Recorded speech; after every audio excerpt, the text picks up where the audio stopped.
May lumitaw na maraming spekulasyon at interes tungkol sa Lucena City Mayor na si Mark Alcala at ang kanyang pinaniniwalang romansa kay aktres na si Catherine Bernardo.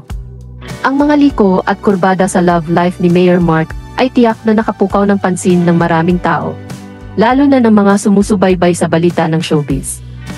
Mula sa kanyang nakaraang relasyon sa aktres ng Go na si Ashley Ortega hanggang sa pinag-uusapan na pagkakasangkot sa sikat na manlalaro ng volleyball na si Mika Reyes, ang personal na mga relasyon ni Mayor Mark Alcala ay naging mainit na paksa ng usapan.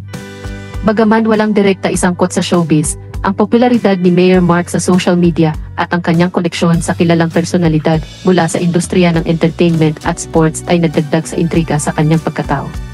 Ang background ni Mayor Mark bilang dating atleta, na dating manlalaro ng basketball para sa La Salle Green Archers habang nag-aaral ng business management sa De La Salle University, ay nagpapakita ng ibang bahagi ng kanyang pagkatao na kinahuhumalingan ng publiko. Na nasa listahan bilang isa sa pinakamatanyag na single sa public service, hindi nakakagulat na marami ang interesado sa mga detalye ng personal na buhay ni Mayor Mark.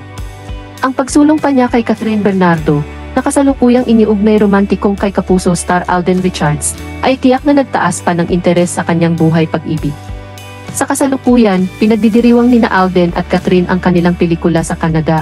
Maaaring magkaroon ng matinding reaksyon ang mga tagahanga ni Catherine sa mga pangyayari sa kanyang personal na buhay, lalo na sa mga hakbang ni Mayor Mark.